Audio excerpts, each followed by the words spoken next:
Thank you all for being here for our monthly African Book Club. My name is Nia McAllister, and I'm the Senior Public Programs Manager at the Museum of the African Diaspora.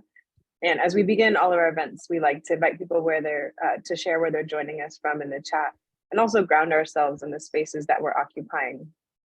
As many of us are settlers, immigrants, and/or descendants of those forcibly brought to this continent, our institutions were founded upon the exclusions and erasures of the indigenous peoples on whose lands we're located.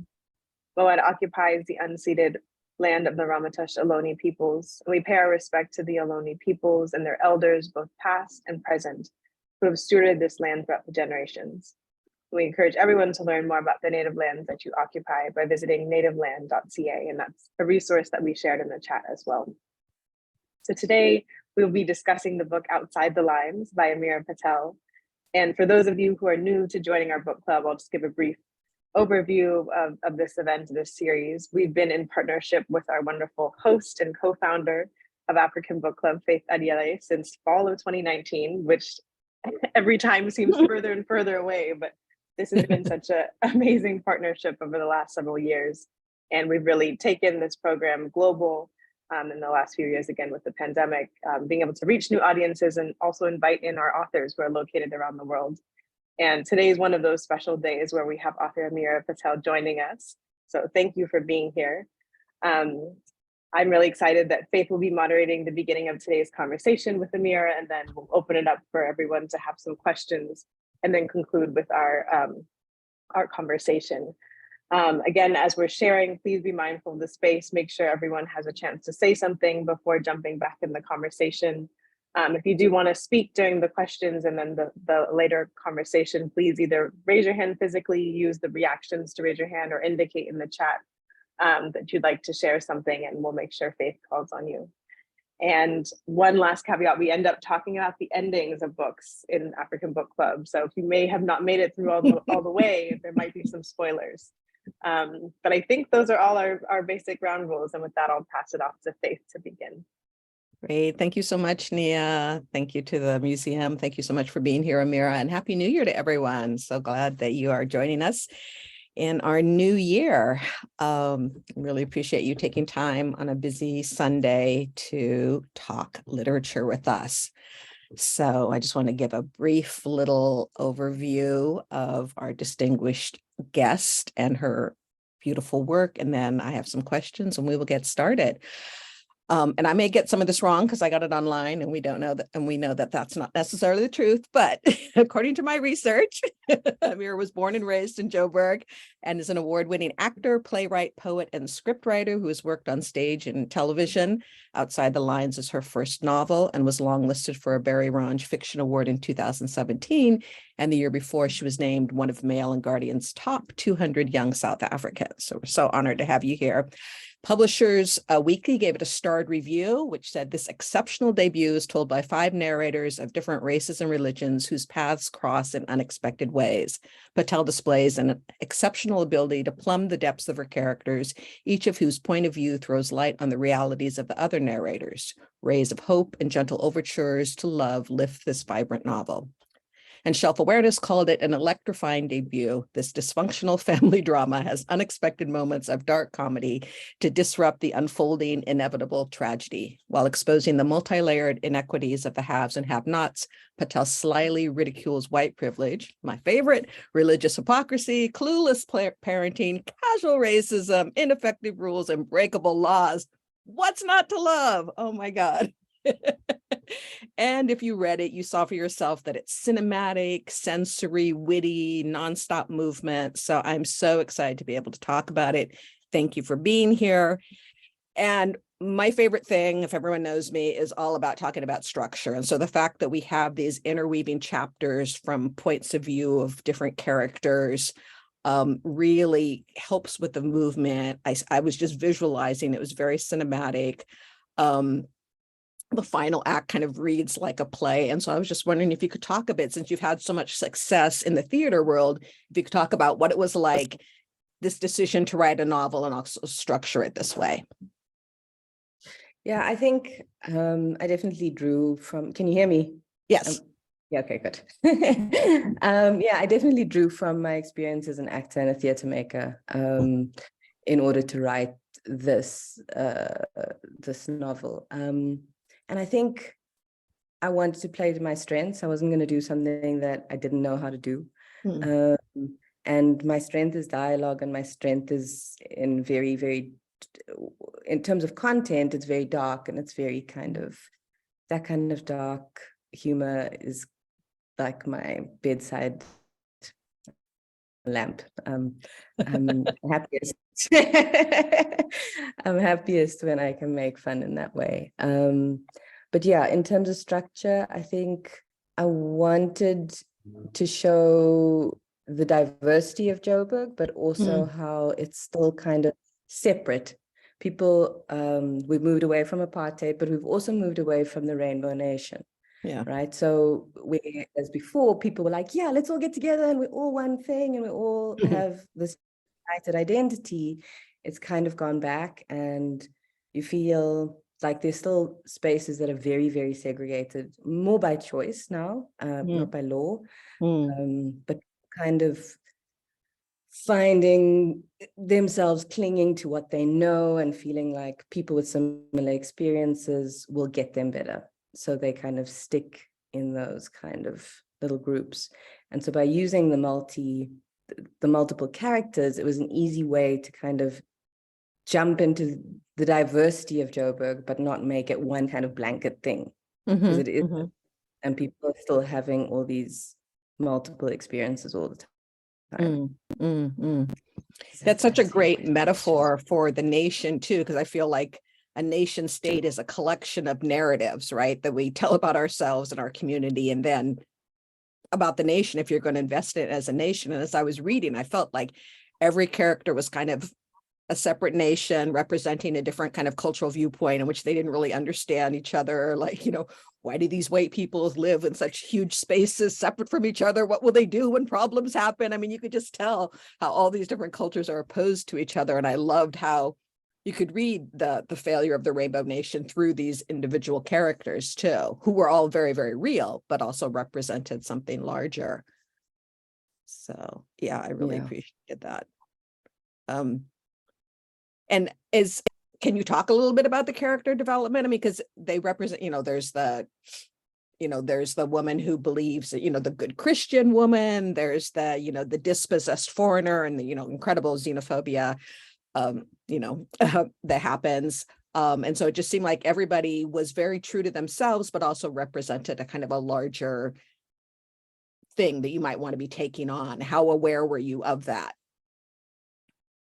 Well, there was something that I definitely wanted to touch on. So I did want to touch on white privilege and that kind of, so with the Christian woman, with the domestic worker, it's such a huge part of South African reality that wealthy families have domestic workers, all of them, and they're very poorly paid, and they often raise the children in the household but don't get any say in terms of discipline. So they're with the child kind of from 8 to 5, sometimes longer.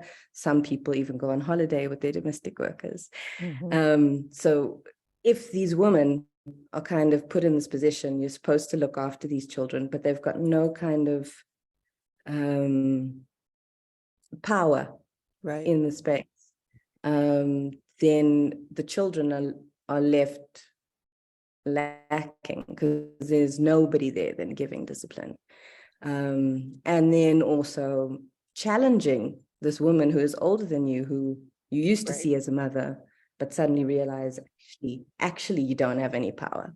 And that's very dangerous when you're dealing with an adolescent who's very kind of their own power, or like coming into themselves. So I thought, you know, and then for me, it was also important to have different religions, because South Africa, although it feels very kind of set in Christianity. Christianity is like it leads our calendar, it leads our school terms. It's kind of the overarching religion. There are so many others, and there's so many different belief systems, and I love to see the way that people kind of clash.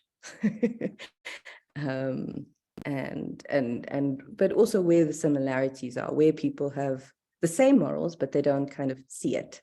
Right. Because inside they're different. Yeah. I think that's such a rich territory for fiction. I'm sorry, did I cut you off? It is.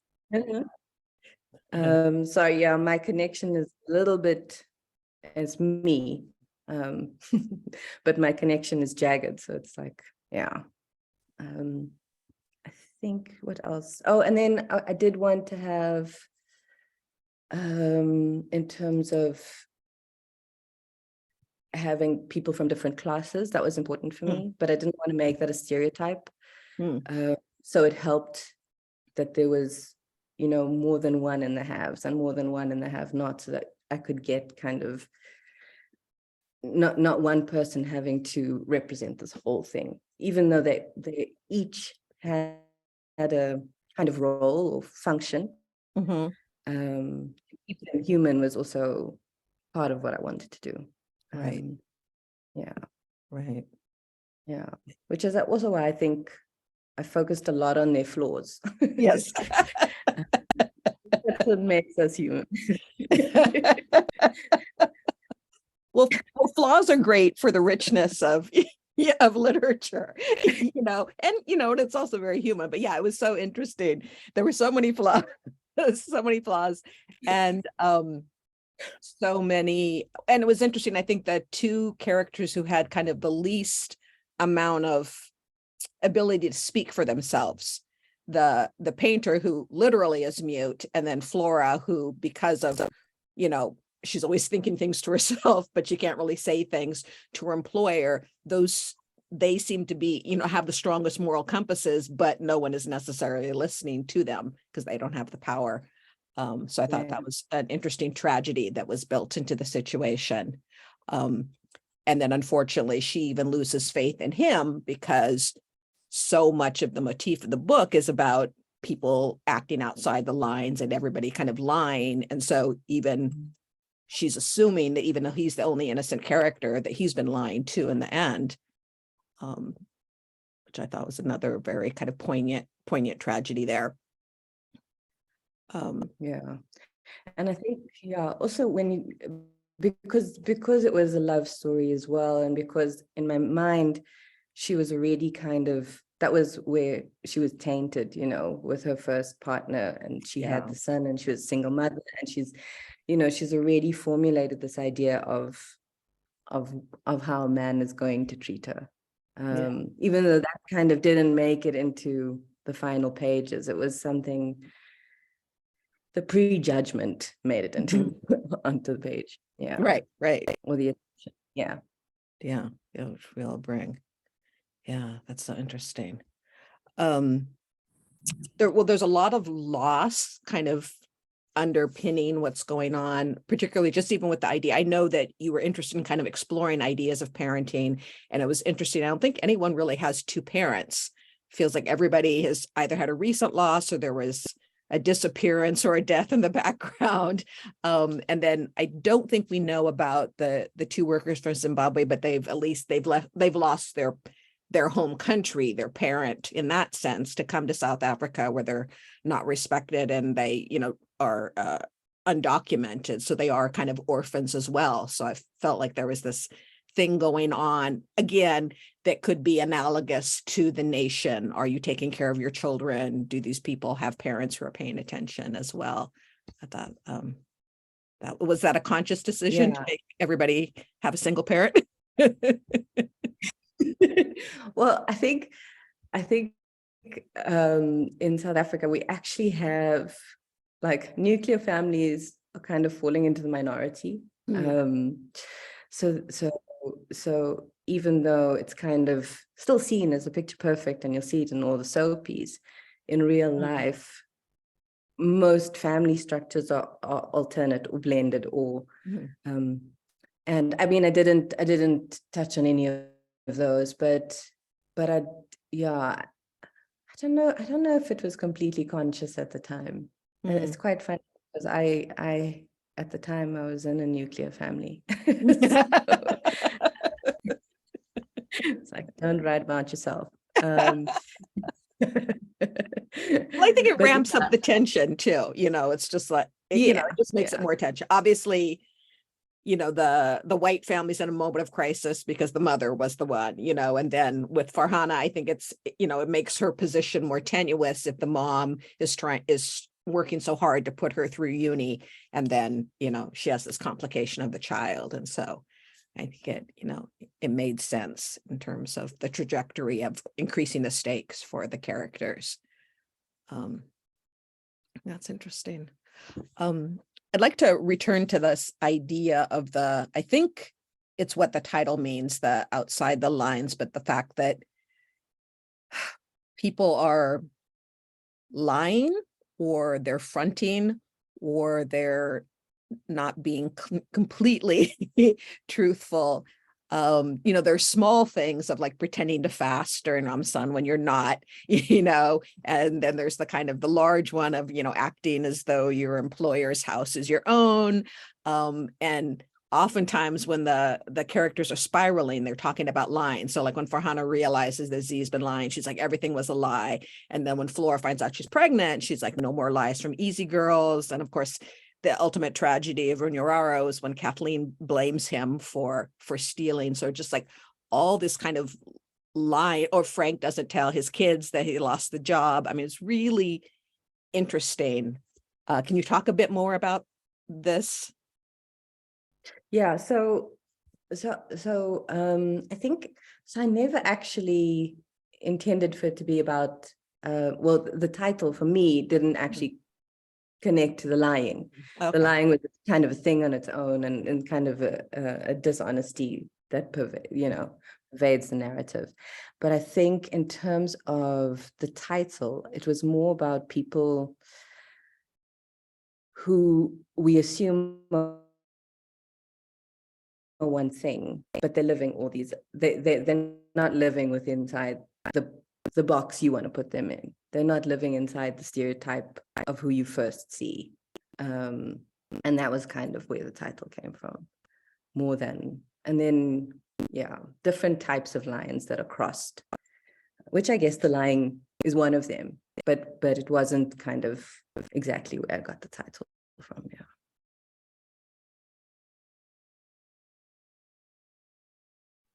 I read somewhere that initially you were interested in exploring the idea of fear versus phobia. And can you explain that, how that plays out here? Because I'm obsessed with the line. So I'm like, where's the so how's the connection there?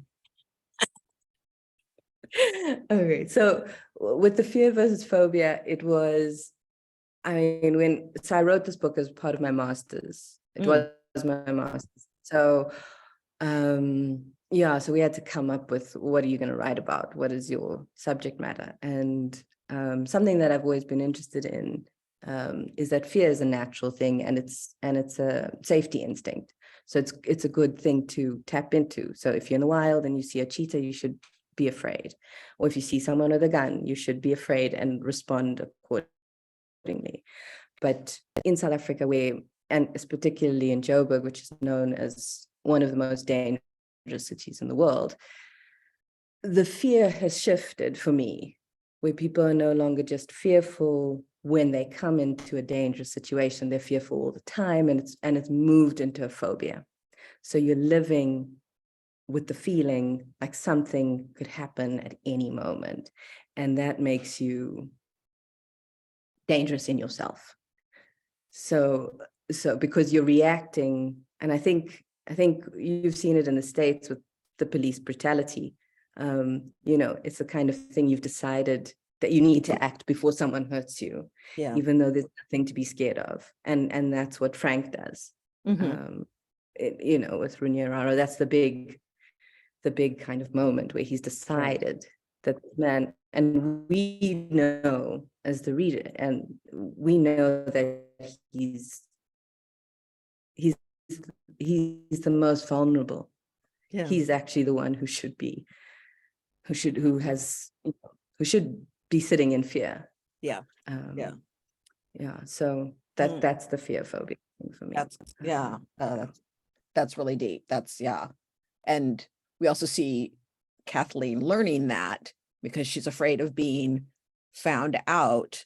And so she, makes this horrible accusation and then later decides that was the right thing. And they both kind of think, oh, it brings the family together. And I was just thinking, oh, that's so interesting. By perpetuating this kind of lie that has to do with power and white privilege, it's, they actually feel like they've saved the nuclear family and bonded. Yeah. It's so ironic. They actually think that it's bringing them together. I was just like, oh my God. Yeah, that was so deep when I saw that moment. I was like, oh, because we see that played out all the time in American and South African society publicly a lot with capitalism and policing and everything. So yeah, interesting. And it's how do we keep ourselves together as we lie about others, or we create these, we separate people from us. It makes us feel safe, and it also makes us feel connected to whichever group we want to connect to. Right. Yeah, and the othering and the xenophobia, which, is exploited so often by politicians, it's just a convenient and cheap way to do that. And so that moment where the police don't even question Frank about what happened. They just assume that Runyararo was, a faceless foreign criminal. And so it's perfectly fine to do this thing to him. Such a poignant demonstration of this dynamic writ large. I was wondering if you could talk a little bit more about setting. I mean, it's been years since I've been to Johannesburg. And I was just thinking that clearly the neighborhoods carry a lot of meaning that for South African readers probably resonate even more than for us. We can kind of get a sense that, Parkview is a nice suburb and Hillbrow used to be, but is now kind of the inner city. And Lentz, I think, was historically the Asian part of town, is now kind of doing well. But what is it that, what might non-South African readers be missing about how the setting is contributing to the dynamics in the book? I think a lot. I think so I think the gist of it, you get the gist of it is like, so it is as you explained, right? But then there's small nuances of what that kind of town club is like, and how dodgy it is. And people who live will know when you're driving into town what you're already feeling, but you kind of, you're there for the party, and there are big kind of parties happening there, but what's happening inside and what's happening outside is two different things. And the feeling of that restaurant that Frank goes to and meets those young girls. And so I based a lot of the stuff, those like miniature things, on real places that I had been to, and kind of, so I mean, yeah, so I think if you're a Joburg reader, and you've been to any of those, you'll be able to recognize the space. But for me, it was also about, for the non-South African, it's also about an introduction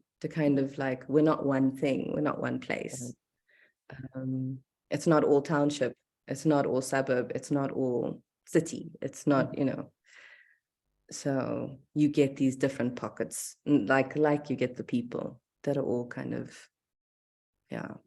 different, and they've got their different textures to them. Right. Yeah, and it's generational as well. I mean, I love when Frank goes out to this space and he's just like, what? What is going on? And I love how Cathleen finds exactly, she steps into the same life. I mean, once they move to Cape Town, it doesn't make any difference. She finds the exact same sort of dysfunctional space, he swears she's going to start self-medicating, and he has that fantasy that if we move, we can start over. And she's like, so I thought that was This so. is the thing of like moving location, but not shifting anything about who you are or how you parent. Exactly. So right. Yeah. And he still doesn't, he doesn't talk it's to not her. enough. He doesn't even help when she comes home. Flora's like, I'm carrying her in, he'll put her in therapy when he gets to Cape Town, but so he says. Yeah, I thought that was really interesting. And yeah. I also loved how And I think oh, go ahead. Oh no, I was going to say it's also what's quite nice about that moment with Flora is that it's also her that they leave behind. The only person who actually seemed to notice that Cathleen was missing, the only person who, even though there were like issues with the way that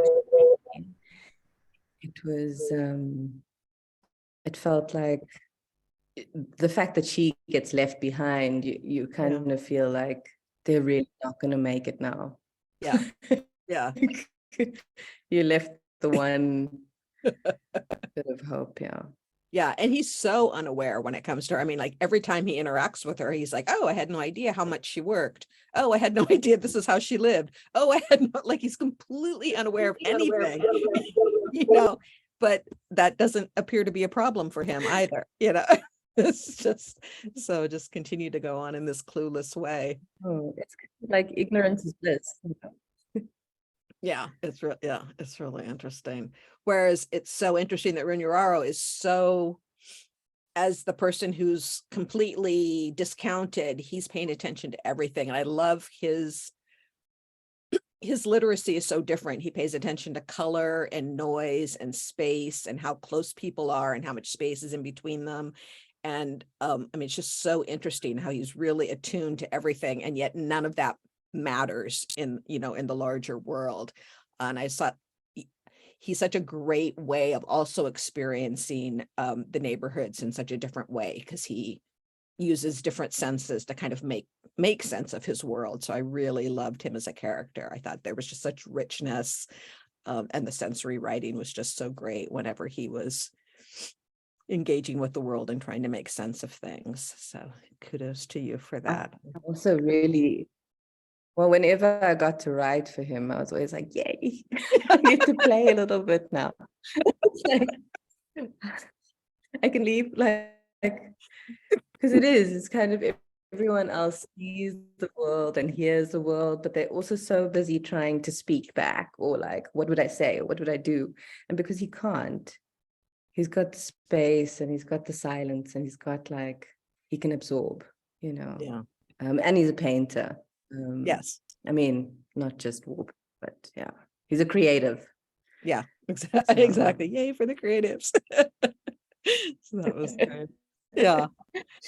I think one last question, which is about the this is back to the structure, the little taglines under each, because I guess the titles are just named after the character point of view, and then we have this little tagline that kind of reminds me of like when characters are introduced in scripts.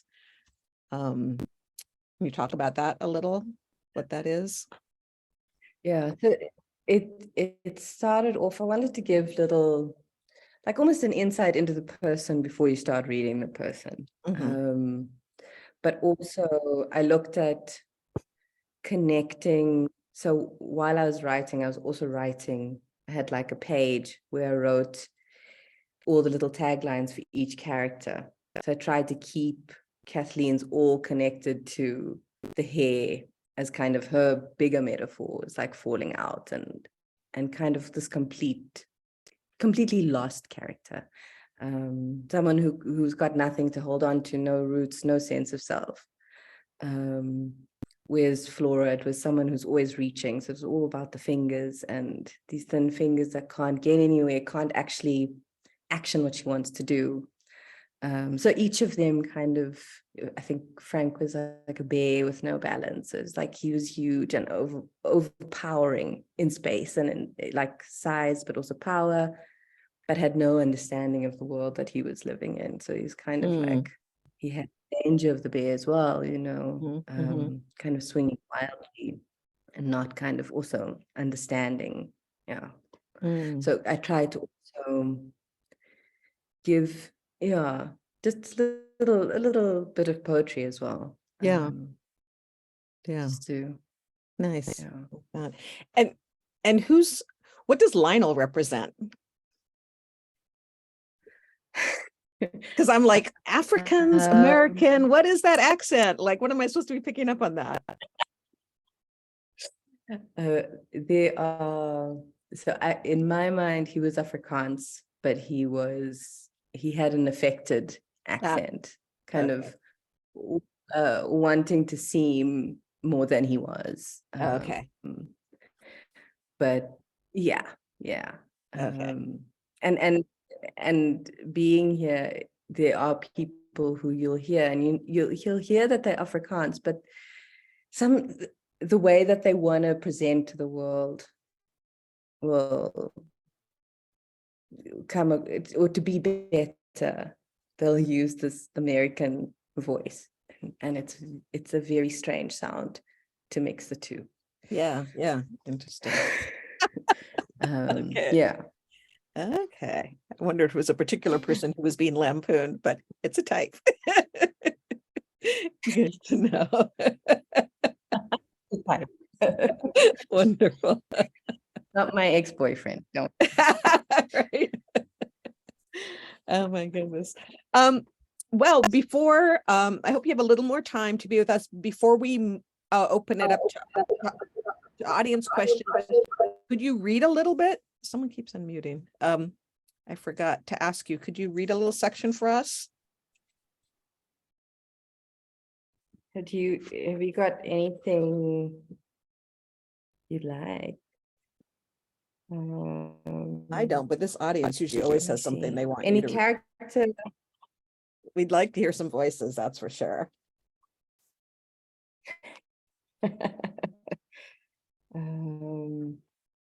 Okay. Let's see. Okay, let me read a little bit from Cathleen to start. The wooden door is swollen from damp and opens to hipster girls in the chipped mirror, reapplying eyeliner beneath their wide-rimmed glasses. Their eyes are judgmental and visionless. There's an open stall and she finds refuge with the turn of the silver lock. The toilet has no lid.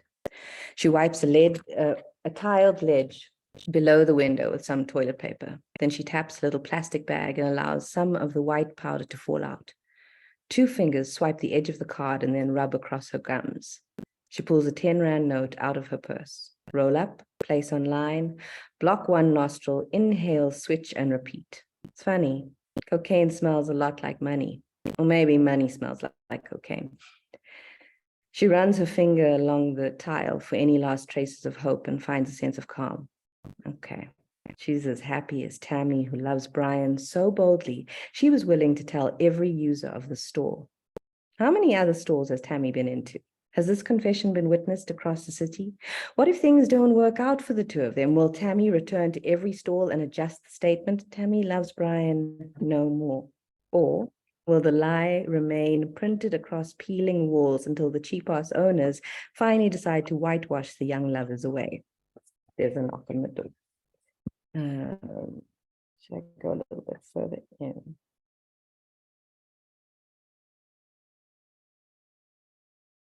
Yeah, do the next. Go for it. Okay, so I'm going to do Farhana. Oh, good. Much further in. Okay. Her Eid outfit is lying on the bed when she comes back from the shower. This year, she decided to buy a Punjabi. It's maroon and yellow with delicate mirrors along the neckline.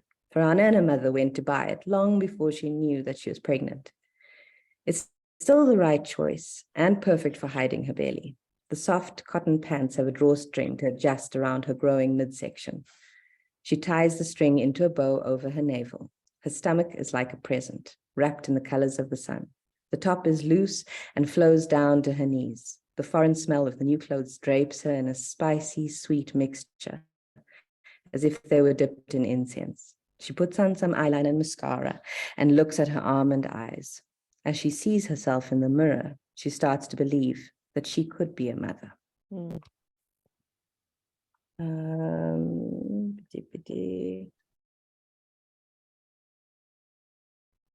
Let's do something from Runyararo.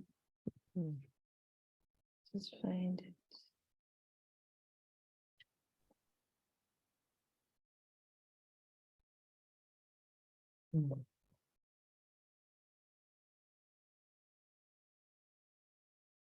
Okay.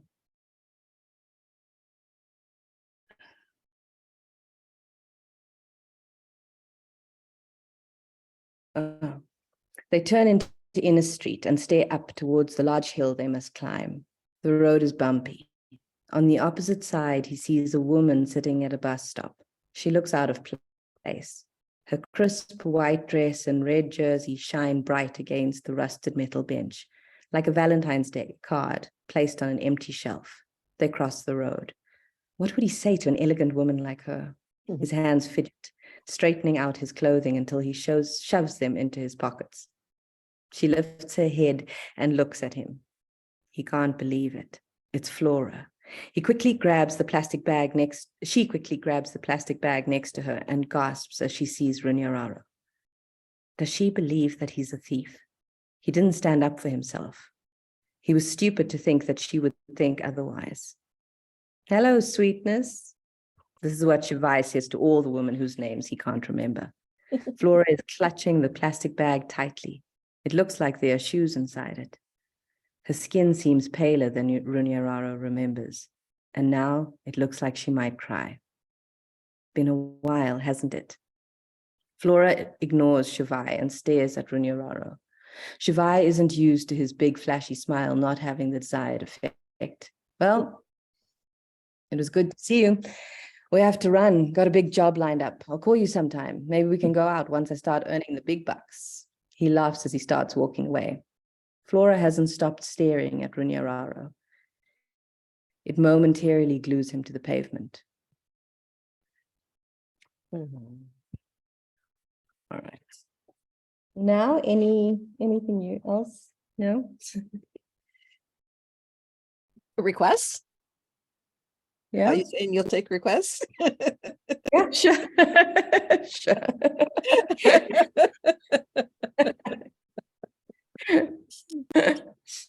I was saying I love the bit where Farhana's mom is talking to the spices and the chicken while she's cooking. Oh my gosh. My grandmother used to do that. She Really? used to talk to I was like, herself that in- has to come from something. Yeah, that's real life. She like shout the food. And it got worse when she was fasting. So there's a thing. I was like, Kuman, where are you hiding? It's like, what? Yeah, I love the scene of poor old Frank, who has no friends once his wife died, trying to make his way through that bar. Oh my God. Ostensibly gosh. trying to find Cathleen, who I cannot stand. I just like to leap through the book and strangle her. But just his interaction with those young people, and he was just so flummoxed. I thought that was a work of genius. Just because he's so typical. I mean, of people that I've seen here. And I have not been to Johannesburg. I've just been to Cape Town, and that's really about it. So I'm sure they're two very different places. Duh. So I just love that scene. I'm just, Yeah, he really got played. Yeah. he really did. That is so funny. That's great. So do you have a minute to answer some questions from folks? You stay a bit longer? Yeah. Wonderful. Great. Okay. Who's got a question? Can I say something? Can you? Oh, I know. Oh, I think you're on. I think it's because you have both your phone, you're on in two places. Okay.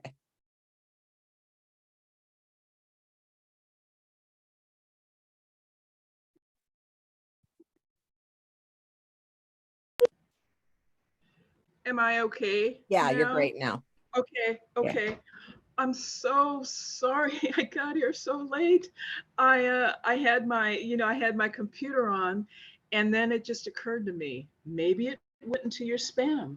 And so I went to my spam and the link was there, and it took me a while to get out of it, but I didn't get the book, but I knew everybody here would be a good speaker. So I knew all I had to do was tune in and listen. And I'm just so sorry that I missed half an hour at least or something. So I'm glad I came. I'm glad I came. Thank you so much. Thank you so much. So, but I don't have any questions. I'll be back. I'll be back. I'll be back. I'll be back. Oh, welcome. Thank you. David, did you have a question? I have a question. Ameera, thank you so much for coming. My question is, and it's because I'm working with a lot of emerging poets and writers and things, and I wonder if there's any, with a book like this, with all these different characters and different backgrounds, do you have in South Africa this tradition of having sensitivity readers for reading things from multiple different perspectives that we have here? I recently had a friend who had a sensitivity reader who did something that seems really insensitive and defeats the purpose of that to me. But it just made me wonder, because that just happened with a friend of mine. It's like, do you all do that type of thing over there as well? And how does it work? And who has the agency, or can people just write whatever they want? Or what's the milieu like that for writers of different backgrounds writing about people of different backgrounds? Yeah, I haven't heard of a sensitivity reader before. I certainly didn't have one. And I think that if what you've written is problematic, you'll hear about it very soon. And so they'll come at you after the fact, but pretty much people are given license to write about everything. It is getting, things are changing. So I know in terms of casting, they now want to, like, particularly with the queer community, they want to cast people who identify with the role, who identify in the same way as the character does that they're going to play. So that is happening. But in terms of, I know with our TV stuff, is we work in big groups that are usually diverse, so that someone can say, no, that's not, actually you got it all wrong, or there's a debate that happens, but there isn't kind of someone you can send it to. I mean, if you wanted, you could send it to a friend and ask them to check for you, but there isn't like a paid someone. Thank you. It's very interesting. It's an interesting thing. And yeah, so thank you. I imagine working in a diverse TV group. Right. That's why you have to pay someone here. That's the dream, though. Yeah. Okay. Who else has a question?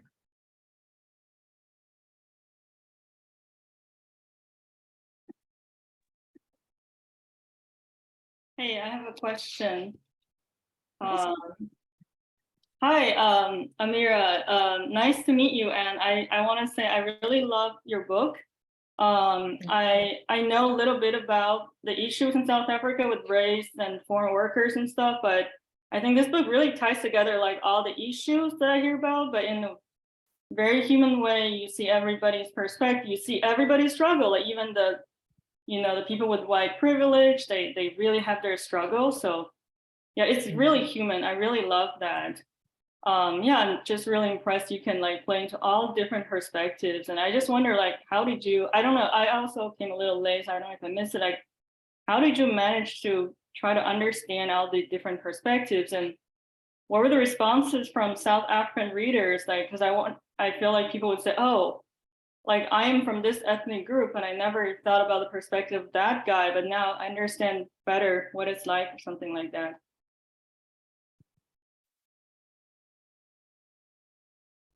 Yeah. So in terms of getting into the, yeah, I'm not on mute.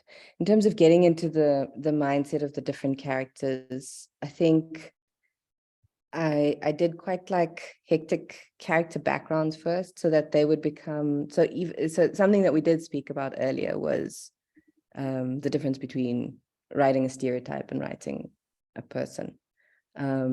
And because I pulled quite strongly to while the characters were functional is wanting to make them human. And so because they were individuals, I think it was easier for people to read and be like, okay, so that's not all white males and that's not all foreigners. And it's not, so it was easier to digest, and then also easier for me to do what I wanted with them without having to be too precious about, you know, me writing for a male from Zimbabwe who's mute. So all sorts of things that I don't have any kind of real life experience with, but also wanting, when writing each character, I would really wanted them to win, even though you know, none of them. So for them to have that human pull as well, it's like they all had a little bit of, they were active, or they wanted to be active in their lives, except maybe Cathleen and Frank struggled with that, but that was because of the tragedy.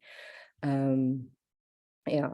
And in terms of South African readers, I didn't actually get a lot of comments like that about the identity. I think people spoke more about the story, and they kind of had their favorite characters or their favorite little bits, or like things that they would mention, like this was really nice, or I know that place, or you got this moment beautifully. But no one actually said, you know, I never saw white people like that, or I didn't get comments like that, at least.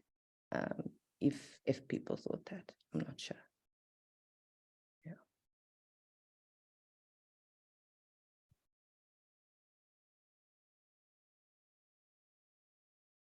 Can you talk a bit about the literary scene going on? So I think it's been like 15 years since I was in South Africa, and there were like lots of very cool things happening. Like literature was like exploding. But then I just think this is really, really cool in that it's also then kind of nuancing what is, at least in the West, the fact that it's also it was published originally in South Africa, but then also published outside the West. So it's showing us a kind of diversity within South African literature, and then also within maybe the crime genre too, which is normally associated more with Cape Town than with Johannesburg. So it seems like you're doing some interesting things, and maybe you're part of something larger movements that we're not aware of. It would just be great to know kind of what's going on or how you're seeing things. So in terms of the literary scene, what I know is that there are a lot of kind of people pushing the boundaries and being quite brave. So I don't know if you've heard of Koleka Putuma, but she recently put out a collection of poems, and it's like the first time ever. I think they did like 9 print runs. So for a poetry collective, it was huge. But she kind of tackled identity, Blackness, womanhood, in a very kind of honest and confronting way. And also it kind of spoke beyond South Africa. It also moved, the book moved. And I think, I don't know, maybe, you see, I don't know if it's because of who I read or because it is a real thing, but for me, it seems like a lot of Black women are writing and pushing boundaries in a new way. And maybe it's because it's a new voice and a voice that hasn't spoken. So when I do read Black women, it's usually quite exciting. Like a lot of, like there's Mohale Mashigo, who does like Afrofuturism and, you know, so there's, I don't know if everyone is, I don't think it's a movement where everyone is pushing the same thing. But everyone's just kind of like, I want to say this and I'm going to do it anyways. And kind of being bold and brave. Excellent. That's great. That's wonderful. Yeah, there's been a request to hear more of who you read, who you would suggest that we should be reading. So if names occur to you, or some titles you're excited about. So in terms of crime, well, maybe it's not crime, some like science fiction. It's Lauren Bierkes, but I'm sure you've heard of her. Then now I'm going to go blank. Yeah, right. I always do when asked. I'm like, authors? Like just mention some writers, and then I'm like, oh, who writes?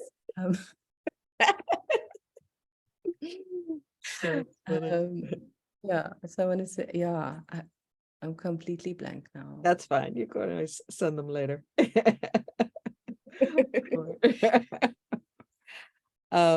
Great. So there's a question of if you have any, has there been any interest in a TV or cinema adaptation of the book? No, there's been one. It is, well, there have been a few, but nothing has gone beyond like initial talks kind of thing. Yeah, so nothing has kind of lifted it up. Yeah, but I do think that it would be a film.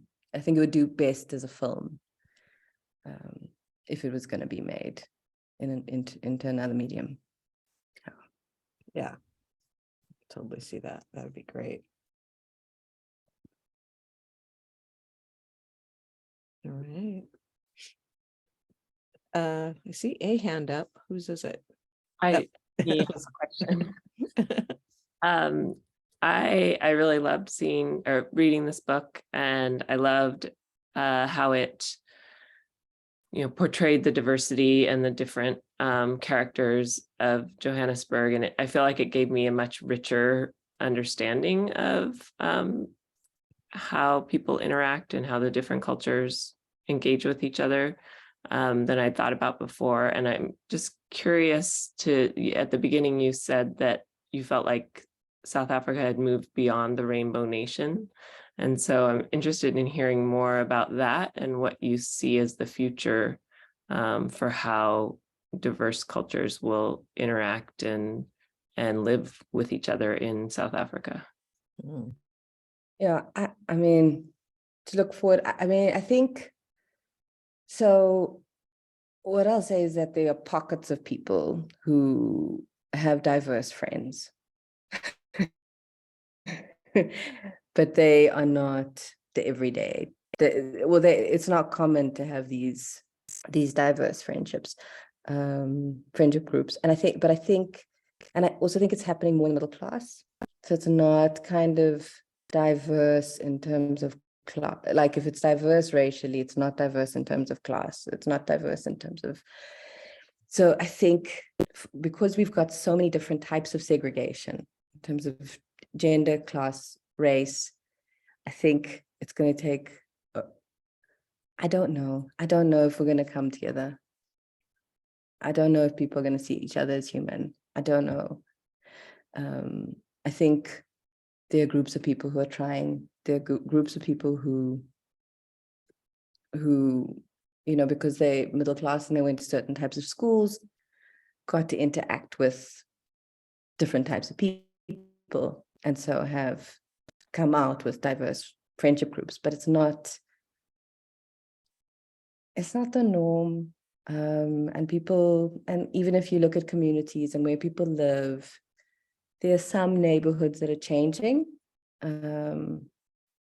but definitely not the poorer ones. And so that's where the majority is in terms of the working class. And so it's not like there's mixture happening there. They were there during apartheid, they were there during the Rainbow Nation, and still there. It's just like, there's no change there. So I think also those sorts of people are also desperate, and they are not seeing enough change. So I don't know. It's a bit of doom and gloom for the end. People are writing this in the Yeah. chat, but it does sound similar to how people interact in the US as well. Like, I think a lot of different groups of people mixing happens in the same class strata, not through different classes. Yeah. I also just want to say I really loved that the character, who sort of had the most omnipresent or omnivision of what was happening was the mute character, and that person couldn't speak. And so I thought that was just a brilliant way of creating a character. So I appreciate that. Thank you. Yeah. I know. I was just like, just listen to the painter. He has the answers. He knows what to do. He could just speak. Oh my goodness. Well, if no one else has a question, last chance. We have kept Ameera here for an hour. We tricked her into spending a whole hour with us. So yes, let's appreciate you for your time. Thank you so much for your beautiful work and for spending such a generous time with us. Oh, we really had so much fun. we loved it. Can we ask before you leave, Ameera, what if you have plans for something for your next novel or next piece of writing that you can share with us? I wish I did, but I don't. Yeah, I've got. It's gonna sound weird, but my reasons are I now work for a soapy, and I've got 2 small children. Oh. So I don't have time. That's a lot. We just came out of the pandemic, but I want to. I do feel like it's overdue. So I just need to do it. I don't know. I can't give you an excuse. It's procrastination. Well, I would love to read something else by you, so I hope you do write something. Thank you. Maybe we'll come and force you to do a residency. We'll just show up at your house and tell you to say, we're all going away to write. That's the only way I get stuff done. A gentle intervention.